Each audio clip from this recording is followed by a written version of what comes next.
बच्चे लोग जय हिंद, सब लोग ठीक है। अच्छा, पिछले क्लास में हमारा कहाँ तक कंप्लीट हो गया था बच्चे लोग? ओके, शोषण के विरुद्ध अधिकार खत्म हो गया था हमारा, ठीक है। आज हमको क्या आगे स्टार्ट करना था? ठीक है, तो आगे हमारा धार्मिक स्वतंत्रता का अधिकार था बच्चे, ठीक है। इसकी चर्चा कहाँ से कहाँ तक बच्चे? बहुत बढ़िया। धार्मिक स्वतंत्रता का अधिकार हमारा जो था बच्चे, आर्टिकल 25 से लेकर 28 तक है। आर्टिकल 25 से 28 तक, ठीक है बच्चे।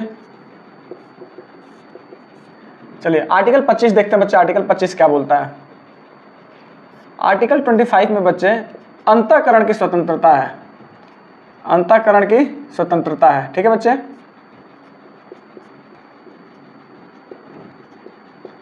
इसको हम क्या बोलते हैं? कॉन्साइंस भी बोलते हैं, ठीक है।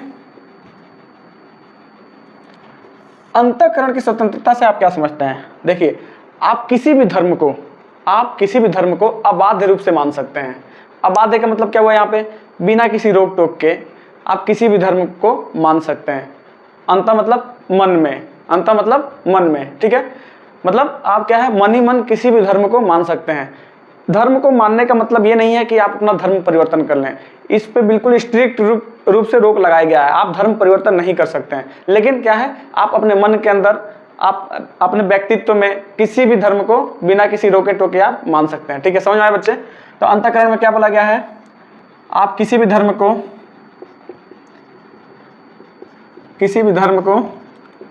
अबाध्य रूप से मान सकते हैं। आप किसी भी धर्म को अबाध्य रूप से मान सकते हैं, मतलब आप पे कोई प्रेशर, आप पे कोई दबाव नहीं डाला जाएगा, ठीक है बच्चे। इसमें एक चीज और बोला गया है कि आपको यदि किसी धर्म को नहीं मानना है, आप मान के चलिए आप नास्तिक रहना चाहते हैं, आपको किसी भी धर्म में विश्वास नहीं है, तो ये भी अधिकार ये देता है कि आपको किसी धर्म को नहीं मानना है तो आप मत मानिए, ठीक है। नहीं मानना है तो आप मत मानिए, ठीक है। इसमें क्या क्या बोला गया है? आप किसी भी धर्म को अबाध्य रूप से मान सकते हैं, या नहीं मानना है तो नहीं भी मानिए, ये भी ये बोलता है, ठीक है बच्चे। दूसरा ये क्या बोलता है बच्चे, बताइए? आप धार्मिक आचरण का अधिकार। धार्मिक आचरण का मतलब क्या हो गया बच्चे? रीति रिवाज का अधिकार। रीति रिवाज, अंतःकरण की स्वतंत्रता के अंतर्गत आपको रीति रिवाज के अधिकार है। रीति रिवाज मतलब समझते हैं, आपका मन है तो आप मंदिर में पूजा करिए, जाके पूजा पाठ कर सकते हैं, ठीक है। आरती उतार सकते हैं, आरती गा सकते हैं, ठीक है। आपका मन है तो आप नमाज पढ़ लीजिए, मतलब आप अपने धर्म को अपने रीति रिवाज के अनुसार कर सकते हैं, ये आपको पूरा अधिकार है, ठीक है बच्चे। रीति रिवाज के अनुसार आप कर सकते हैं, चाहिए तो आप पूजा कर लीजिए या नमाज पढ़ लीजिए, कोई दिक्कत नहीं है। मतलब आपको धार्मिक स्वतंत्रता के अंतर्गत ये सब आपको आज़ादी देता है, ठीक है बच्चे। इसमें तीसरा क्या बोला गया बच्चे? आप अपने धर्म का प्रचार प्रसार कर सकते हैं। आप अपने धर्म का प्रचार प्रसार कर सकते हैं, ठीक है। आपने देखा भी होगा कि जगह जगह कहीं पे यज्ञ होता है, कहीं कहीं पे अपना मुस्लिम धर्मों का भी अनाउंसमेंट होते रहता है। वो लोग क्या करते हैं, अपने अपने रीति रिवाज से अपने अपने धर्म का प्रचार प्रसार करते हैं। लेकिन यहाँ पे स्ट्रिक्ट है कि आप अपने धर्म का प्रचार प्रसार करिए, लेकिन आप किसी दूसरे के धर्म को भला बुरा नहीं करेंगे। आप अपने धर्म का प्रचार करिए, अच्छी बात है, लेकिन एट द सेम टाइम आपको किसी दूसरे धर्म को बुरा नहीं दिखाना है। जैसे आप किसी दूसरे धर्म को बुरा दिखाएंगे, वो क्या है, आर्टिकल 13 का उल्लंघन हो जाएगा। आर्टिकल 13 बच्चे क्या था बताइए? अल्पीकरण। बहुत बढ़िया। मतलब देखिए, धर्म का प्रचार करना आपका मौलिक अधिकार है, लेकिन एट द सेम टाइम आप यदि दूसरे के धर्म को बुरा बोलेंगे तो वो दूसरे के मौलिक अधिकार का हनन हो रहा है, मतलब आर्टिकल 13 का उल्लंघन हो रहा है। तो कहने का मतलब है कि आप अपने धर्म का प्रचार प्रसार करिए, अच्छे से करिए, लेकिन दूसरे को यहाँ पे भला बुरा नहीं कहना है, ठीक है। यहाँ पे ये बोला गया है कि आप अपने धर्म का प्रचार प्रसार करिए, बट धर्म परिवर्तन जो है वो नहीं कराया जा सकता है, ठीक है। धर्म परिवर्तन नहीं कराया जा सकता है। जैसे मैं अपनी बात बता रहा हूँ, मेरा एक दोस्त सिख है, ठीक है, कोई दिक्कत नहीं है। हमारा फेस्टिवल आता है तो हम अपने फेस्टिवल में चले जाते हैं, उनका फेस्टिवल आता है तो हम गुरुद्वारा भी चले जाते हैं, कोई दिक्कत नहीं, आपको कोई रोक टोक नहीं है। गोल्डन टेम्पल पे जाइए, देखिए कितने लोग जाते हैं वहाँ पे, ठीक है। वहाँ पे एक रीति रिवाज है कि सिर के ऊपर या तो अपना रुमाल बांध लीजिए या कुछ टॉवल रख लीजिए, इस टाइप से जाइए, आपको कोई रोकने टोकने वाला नहीं है। लेकिन वहाँ के रीति रिवाजों को फॉलो करना बिल्कुल अनिवार्य है। क्यों? क्योंकि धार्मिक आचरण जो है उनको अधिकार देता है उनके रीति रिवाजों का, ठीक है बच्चे। तो आप अपने धर्म का प्रचार प्रसार करिए, बट यहाँ पे धर्म परिवर्तन बिल्कुल ही मना है। ऐसा नहीं है कि आप जबरदस्ती किसी को हिंदू से मुस्लिम बना दिया, मुस्लिम से हिंदू बना दिया, सिख बना दिया, ईसाई बना दिया। तो इस चीज़ का स्ट्रिक्ट विरोध किया गया, ठीक है बच्चे। अंतःकरण की स्वतंत्रता में किसकी बात की गई है? आप किसी भी धर्म को अबाध रूप से मन ही मन मान सकते हैं, ठीक है। धार्मिक आचरण मतलब रीति रिवाज का आपको पूरा अधिकार है। आप चाहिए तो पूजा करिए, आप चाहिए तो नमाज पढ़िए, आप चाहिए तो गिरजाघर जाइए, ठीक है। धर्म का प्रचार प्रसार आप कर सकते हैं, ठीक है। इसी आर्टिकल 25 के तहत बच्चे, आर्टिकल 25 के तहत सिख क्या रखता है बच्चे इस आर्टिकल 25 के अंदर, बताइए, आप बताइए। उनके पास जो एक शूरर टाइप का होता है वो क्या होता है बताइए? बहुत बढ़िया, कृपाण बोलते हैं उसको। देखिएगा आप सरदार लोग एक चक्कू टाइप का छोटा सा चक्कू रखते हैं अपने पास, उनको क्या बोलते हैं? कृपाण। वो हमेशा रखे रहते हैं। आर्टिकल 25 अंतःकरण के तहत उनको अधिकार मिला है कि वो अपने साथ कृपाण लेके जा सकते हैं। वो लोग देखिएगा फ्लाइटों में भी लेके जाते हैं। फ्लाइट में आप जाइएगा तो आपका बेल्ट उतरवा देगा सब, लेकिन जो अपने सरदार जी लोग जाते हैं तो वो कृपाण लेके, तलवार लेके जा सकते हैं। क्यों? क्योंकि उनको धार्मिक स्वतंत्रता का अधिकार प्राप्त है। अंतःकरण के तहत वो सिख जो है कृपाण रख सकते हैं, ठीक है। इसी के तहत मुस्लिम जो है वो दाढ़ी रख सकते हैं और रखते भी हैं। मुस्लिम लोग क्या रख सकते हैं बच्चे? दाढ़ी। पंडित लोग क्या रखते हैं? टिक्की। यहाँ जो होता है ना बच्चे, यहाँ पे उसको टिक्की बोला जाता है। पंडित लोग क्या है? टिक्की रख सकते हैं, ठीक है बच्चे। अंतःकरण की स्वतंत्रता के तहत क्या क्या हो सकता है? सिख जो है कृपाण रख सकता है, मुस्लिम दाढ़ी रख सकता है, पंडित टिक्की रख सकता है, मुस्लिम महिलाएं हिजाब पहन सकती हैं। अभी देखिए बच्चे, हमारे कर्नाटक में कुछ शिक्षण संस्थानों में ये हिजाब विवाद बहुत दिन तक चला था अभी, ठीक है, कि मतलब वहाँ पे ये कहना था कि आप किसी भी शिक्षण संस्थान में हिजाब पहन के नहीं आ सकते हैं। लेकिन यहाँ साफ साफ लिखा बच्चे अंतःकरण की स्वतंत्रता में आर्टिकल 25 के अंदर कि मुस्लिम महिलाएं हिजाब पहन सकती हैं, ठीक है। औरतें जो है मांग में सिंदूर लगा सकती हैं, मांग में सिंदूर लगा सकती हैं, ठीक है, समझ में आया। और सिख जो है कृपाण रख सकता है, ठीक है। तो यहाँ पे जैसे ही वहाँ पे उनका विरोध शुरू हुआ हिजाब का, तो जो मुस्लिम पक्षकार थे बच्चे, उन्होंने यही इसी आर्टिकल का हवाला दिया था कि आर्टिकल 25 का उल्लंघन है, मतलब उनको हिजाब पहनने से रोकना आर्टिकल 25 का उल्लंघन है। देखिए बच्चे, ये जरूर हिजाब पहनने को बोलता है, लेकिन कुछ जगह ऐसी होती हैं जहाँ पे आपको धर्म को नहीं घुसाना चाहिए। धर्म, देखिए धर्म के बारे में बोलना तो ज़्यादा अच्छा नहीं है, लेकिन क्या है कि कुछ जगह जैसे शैक्षिक संस्थान है, शिक्षण संस्थान है, वहाँ पे धर्म को ना ले जाके शिक्षा को महत्व दी जाए तो ज़्यादा अच्छा है, ठीक है बच्चे। तो ये आर्टिकल 25 और हिजाब विवाद काफ़ी फेमस रहा था पिछले दिनों में, ठीक है, समझ में आया बच्चे। तो अंतःकरण की स्वतंत्रता के तहत क्या है? सिख जो है कृपाण रख सकता है, मुस्लिम दाढ़ी रख सकता है, पंडित टिक्की रख सकता है, हिजाब पहन सकती हैं, महिलाएं मांग में सिंदूर लगा सकती हैं, ठीक है बच्चे। आगे देखते हैं, आगे चले बच्चे, चलिए। इसी में बच्चे ये बोला गया है, आर्टिकल 25 में भी ये बोला गया है, आर्टिकल 25 के सेकंड में क्या बोला गया बच्चे? आर्टिकल 25 के सेकंड में बोला गया है कि धार्मिक अधिकार पर निर्बंधन तीन तरीकों से, तीन आधार पर लगाया जा सकता है।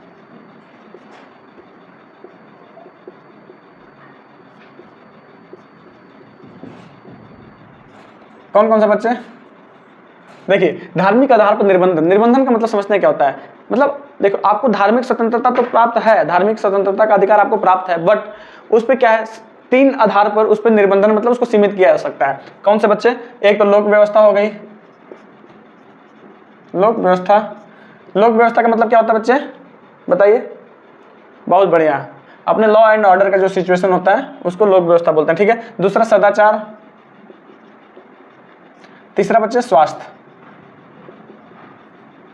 देखिए, इसमें सेकंड में ये बोला गया बच्चे कि आपको धार्मिक स्वतंत्रता का अधिकार प्राप्त है, बट इन तीन चीजों में यदि दिक्कत आएगी तो इन अधिकारों को सीमित किया जा सकता है, कम किया जा सकता है। जैसे आपने देखा होगा कई बार ऐसा होता है कि किसी का जुलूस निकलने नहीं दिया जाता है, या किसी जुलूस के टाइम में परिवर्तन कर दिया जाता है, या किसी जुलूस को 2 दिन आगे पीछे कर दिया जाता है, या कई बार होता है कि जुलूस को कैंसिल ही करना पड़ता है।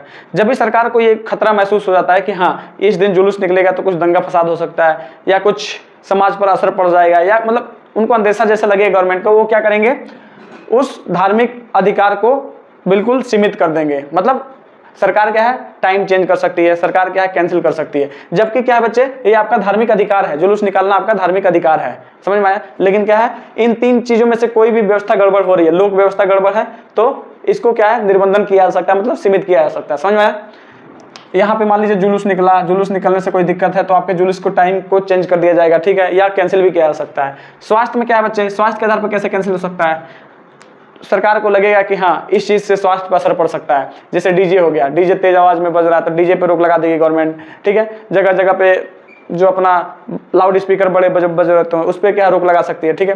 मतलब स्वास्थ्य के हवाला देकर भी आपके धार्मिक अधिकार पर निर्बंधन लगाया जा सकता है, उसको सीमित किया जा सकता है। समझ आए बच्चे?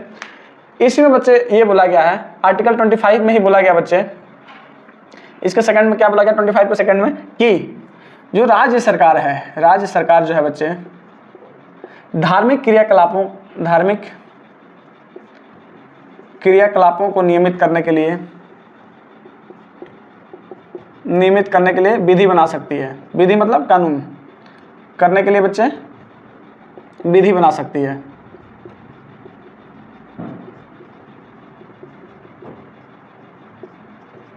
समझ आए बच्चे? राज्य सरकार धार्मिक क्रियाकलापों को क्या है नियमित करने के लिए कोई भी कानून बना सकती है, ठीक। समझ आए बच्चे? चलिए अभी एक बात इसको ओवरऑल देखते हैं। अभी तक हमने आर्टिकल 25 में क्या क्या देखा है। चलिए बहुत बढ़िया।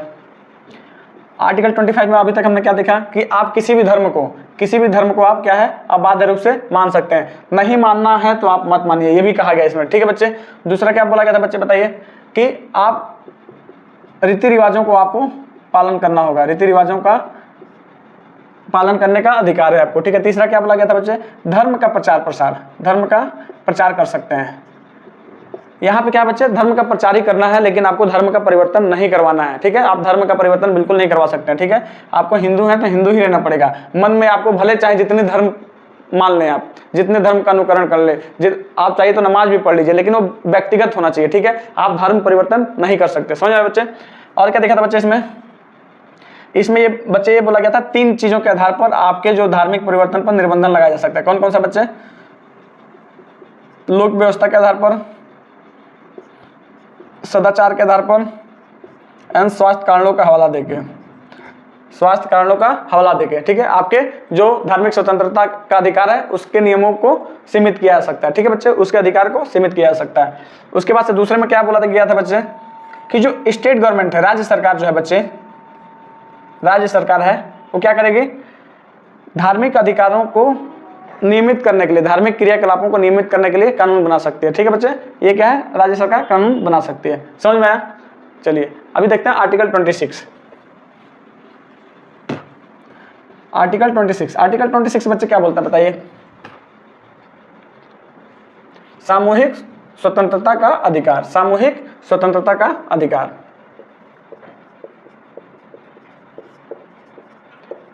सामूहिक स्वतंत्रता का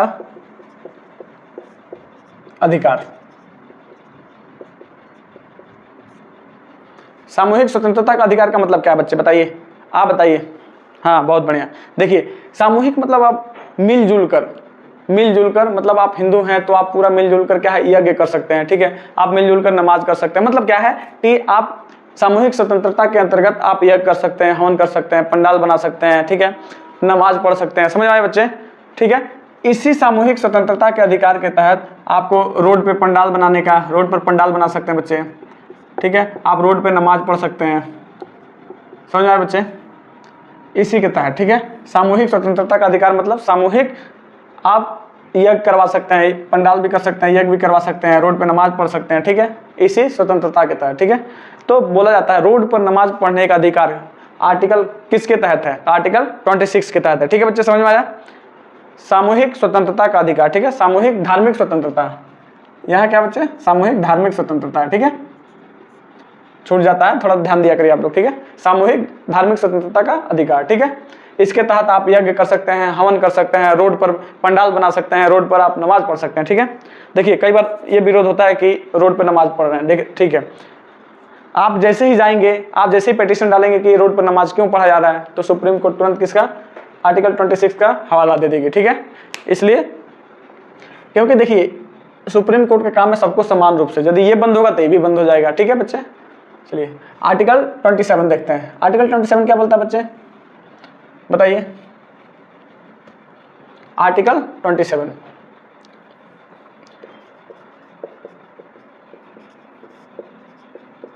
आर्टिकल 27 ये बोलता है बच्चे, धार्मिक कार्य के लिए जो धन जुटाया गया है, धार्मिक कार्य के लिए जुटाए गए धन पर या इकट्ठा किए हुए धन पर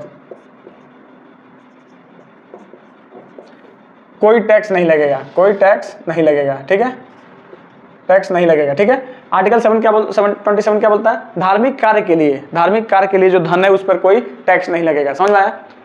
मान के चलिए कि कोई धार्मिक कार्य के लिए पैसा, जैसे अभी राम मंदिर का निर्णय है, राम मंदिर का निर्णय जैसे आया था वैसे सुप्रीम कोर्ट ने केंद्र सरकार को बोला कि आप एक ट्रस्ट बनाइए, ठीक है। उस ट्रस्ट में क्या है, ट्रस्ट में कितने 7 से ऊपर लोग होने चाहिए। एक ट्रस्ट को बनाने के लिए कितने लोग होने चाहिए? 7 से ऊपर लोग होने चाहिए, ठीक है बच्चे। तो एक राम मंदिर का ट्रस्ट बनाओ, उसमें जितने पैसे आप किस में आएंगे बच्चे? उस ट्रस्ट में आएंगे, ठीक है। उस ट्रस्ट के द्वारा कौन से कार्य हो रहे हैं? धार्मिक कार्य। तो उस जो पैसा है उस पर कोई टैक्स नहीं लगेगा, ठीक है। तो ये आर्टिकल 27 क्या बोलता है? धार्मिक कार्य के लिए इकट्ठा धन पे या धार्मिक कार्य के लिए जुटाई हुई जो धन है उस पर क्या है? कोई टैक्स नहीं लगेगा। समझ में आए बच्चे? लेकिन इस मंदिर में मान लीजिए उस धार्मिक जगह पर जो प्रवेश करने के लिए जो एंट्री फीस लगता है, कई मंदिर हैं जहाँ पे एंट्री फीस लगता है, उस पर टैक्स लगेगा। समझ में आया? उस मंदिर में प्रवेश करने के लिए बच्चे, ठीक है। जैसे आप साउथ में वहाँ चले जाइए, क्या वहाँ क्या स्पेशल एंट्री के लिए आपको 50 रुपीज़ 100 रुपीज़ फीस लगता है, तो वो जो फीस है बच्चे उस पर टैक्स लगेगा। समझ में आया बच्चे? एंट्री फीस से जो पैसे प्राप्त होंगे इस पर क्या है? टैक्स लगेगा। समझ में आया बच्चे? तो आर्टिकल 27 में कितनी बातें कही गई हैं? धार्मिक कार्य के लिए जो धन है उस पर कोई टैक्स नहीं लगेगा, लेकिन मंदिर में प्रवेश के लिए, मंदिर में एंट्री फीस के लिए जो धन लिया जा रहा है बच्चे, उस धन पर क्या है? टैक्स लगेगा। समझ में आया बच्चे? चलिए आगे देखते हैं। आगे आर्टिकल 28 क्या बोला बच्चे? बताइए। 28 में बोला गया सरकारी धन से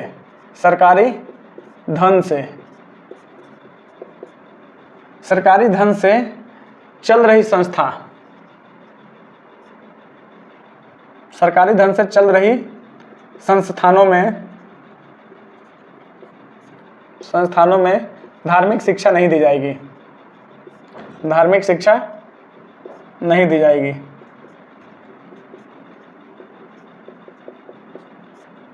इसका मतलब क्या होता है बच्चे? देखिए, आप सरकार के पैसे से, सरकारी धन से, सरकार के पैसे से यदि कोई संस्था चल रही है तो उस संस्था में बच्चे आप धार्मिक शिक्षा नहीं दे सकते हैं। देखिए, आए दिन ये विवादों का विषय बना रहता है कि जैसे जिसको मालूम नहीं हो क्या बोलता है कि हमारे जो मदरसे हैं वो सरकारी पैसे से चलते हैं और उसमें क्या है? धार्मिक शिक्षा दी जाती है। नहीं जी नहीं, सरकारी जो मदरसे हैं सरकार के पैसे से जरूर चलते हैं लेकिन उसमें धार्मिक शिक्षा नहीं दी जाती है। उसमें क्या है बच्चे? उर्दू जो है एक भाषा है, ना कि धार्मिक शिक्षा। उर्दू जो है मदरसों में क्या दिया जाता है बच्चे? मदरसों में क्या है? धार्मिक शिक्षा नहीं दी जाती। यहाँ क्या है? उर्दू एंड अरबी की पढ़ाई होती है, ठीक है, जो कि एक भाषा है, ठीक है बच्चे। सेम ऐसे ही हिंदू धर्म में जो संस्कृत जो विषय है बच्चे, ये क्या है? एक भाषा है, ना कि धार्मिक शिक्षा। आपने देखा होगा बनारस में संपूर्णानंद संस्कृत महाविद्यालय है, ठीक है, यहाँ पे संस्कृत की पढ़ाई होती है, ठीक है। हालांकि आपको मालूम है कि संस्कृत में क्या है? धार्मिक चीजें ही हैं, वहाँ पे क्या श्लोक है, पूजा पाठ का मंत्र है, वो सब है, ठीक है। तो इतना बड़ा है, लेकिन क्या है? संस्कृत एक भाषा है, ना कि धार्मिक शिक्षा। समझ में आया? आज चीजें क्लियर हुई कि नहीं हुई? मदरसों में क्या है? धार्मिक शिक्षा नहीं दी जाती है, मदरसों में क्या है? भाषा की शिक्षा दी जाती है, ठीक है। उर्दू जो है वो क्या है? एक भाषा है, ना कि धार्मिक शिक्षा। सेम ऐसे ही संस्कृत एक है लैंग्वेज, ना ही कि धार्मिक शिक्षा। समझ में आया बच्चे? तो हमारा आर्टिकल 25 से लेकर आर्टिकल 28 तक कंप्लीट हो गया, ठीक है बच्चे। समझ में आया बच्चे? चलिए आगे क्लास कल करेंगे बच्चे। जय हिंद।